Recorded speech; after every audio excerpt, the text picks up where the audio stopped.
This is the British view of Spioenkop from the southwest.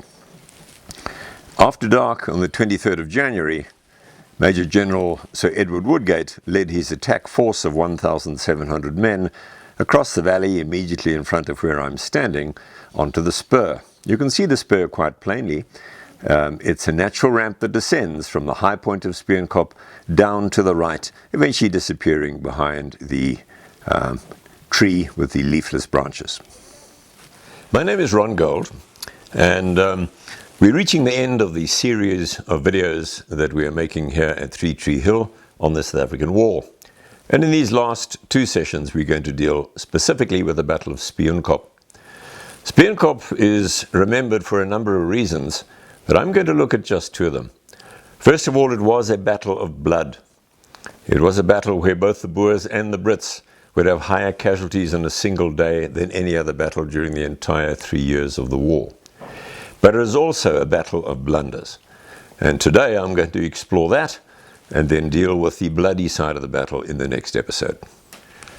Some of the shortcomings of the British Army were not so much the fault of the generals on the ground as the system itself.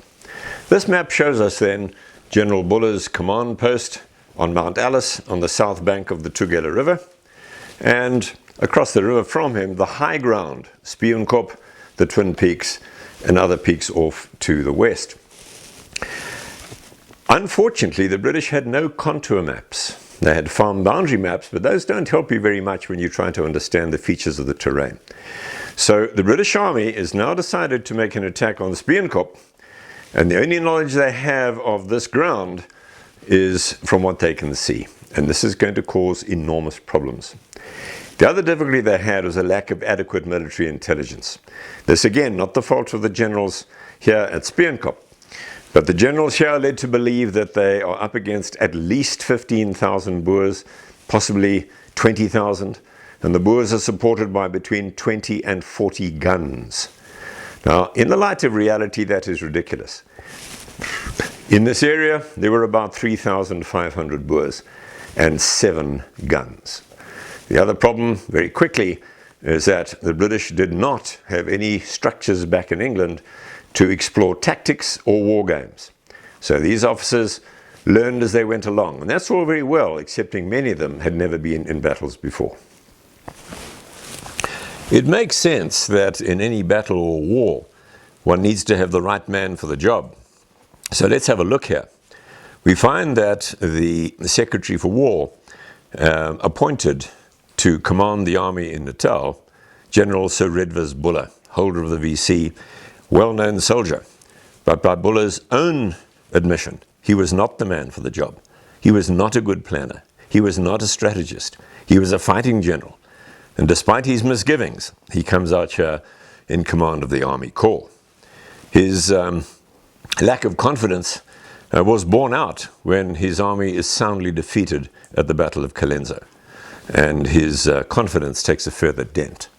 It probably is the reason why, as they move from the British camp at Freya to the upper Tugela, he delegates responsibility for penetrating the Boer line in this area to Lieutenant General Sir Charles Warren. Well, theoretically that was okay, but Warren had come out of retirement. He was an engineer. He'd never been in a battle in his life.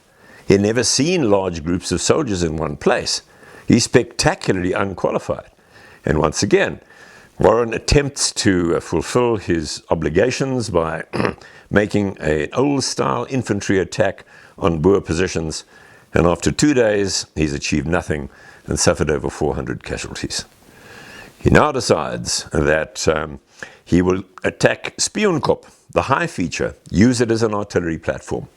It'll be a night attack led by his chosen general, Major General Sir Talbot Cook. Then it is discovered that Talbot Cook is recovering from a broken leg, possibly not the best man to climb up a mountain in the middle of the night. So Cook stands down and is replaced by Major General Sir Edward Woodgate. Well, once again, Woodgate is in poor health. And as the advance continues, it will discover that he too has a bad leg.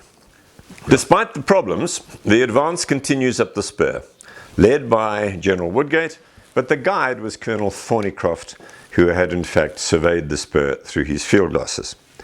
But there were one or two problems.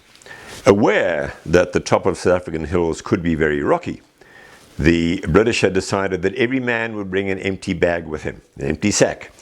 He could then fill it with sand, with mud, and build sandbag parapets, very effective defensive structures. And a large pile of sacks had been left next to the line of advance so that each man could pick up one as he filed past. Unfortunately, although they filed past the pile of sacks, not a single man picked up a bag. No one had told them to. Another problem was that the water bags, finely sewn leather bags that you could fill with bulk water, throw over the backs of donkeys or mules and take them wherever you needed them, they had been left at the British camp 40 kilometers away.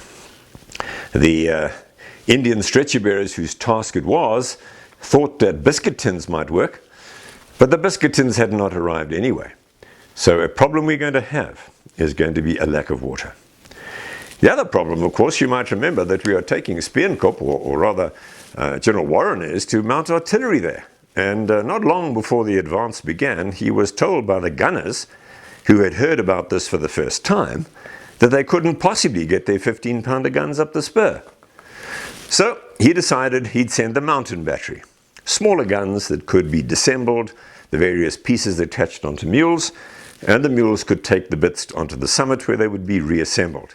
That's fine, excepting that the mountain battery were not in the area. They were 40 kilometers away, and the signaller tasked with summonsing them apparently forgot to send the signal in time, and the mountain battery will play no role in the Battle of Spioenkop. Despite these problems, the advance continues in reasonably good order, led by Colonel Thornycroft. And at about 3:45 in the morning, he finally gives the order to charge the summit. His men, Lancashire Fusiliers, bayonets fixed, stumble up over the rocky terrain in the darkness and put the Boers to flight. Only later would they discover there'd only been a handful of Boers on the summit. Well, it should have been good news for the British. The Boers were gone, the dawn is coming, and they should have been able to see the features and decide how best to defend it against a Boer counterattack. But unfortunately, the elements conspire against them, and the hill is covered with a dense fog. And General Woodgate does not have the luxury of waiting for the fog to melt off as it will. He needs to dig his trenches, build his walls while he has time. And so a reconnaissance is carried out, a defensive line is taped out, and the engineers begin to dig. Having successfully taken the summit, the Boers had fled to the north, down to their camps on the northern plain, and the British, hampered by the fog, marked out a position for their defensive arrangements as best they could, and that is illustrated here. Unfortunately, a further problem they had is that the mules carrying the heavy trenching equipment of crowbars and picks had been abandoned at the foot of the spur, fearful that they would make too much noise and alert the Boers. So the Royal Engineers, with 20 small picks and 20 small shovels, begin to dig a trench that hopefully will be adequate for 1,700 men. The mist would lift at about 7:30, 8 o'clock in the morning, and the horrified General Woodgate would realize that he had blundered. That in fact the trench was not in the ideal position. Not far from him was a crest line, and Boers approaching from the north and the northwest could climb the side of the mountain perfectly safely, reaching the crest line, which would put them on the same level as the British defensive positions. But the lifting of the mist had given General Woodgate an opportunity. He calls up some of his reserves, orders the engineers to prepare more defensive positions, and they move forward onto the crest line, and the primary defensive position is illustrated now by the dotted lines, with the trench being a fallback position. One or two things to notice, and that is that Aloe Knoll, this critical feature, hadn't been touched, had not been defended. Why? Well, General Woodgate wasn't aware of it. Remember, he didn't have a contour map. And furthermore, this is Spioenkop. Conical Hill was not defended. This plateau was not defended. For years, people have thought that was an oversight. It wasn't an oversight, in fact. It was that the Royal Artillery had taken responsibility to bombard Conical Hill and the plateau so that no Boers could access it. In that, they were spectacularly unsuccessful.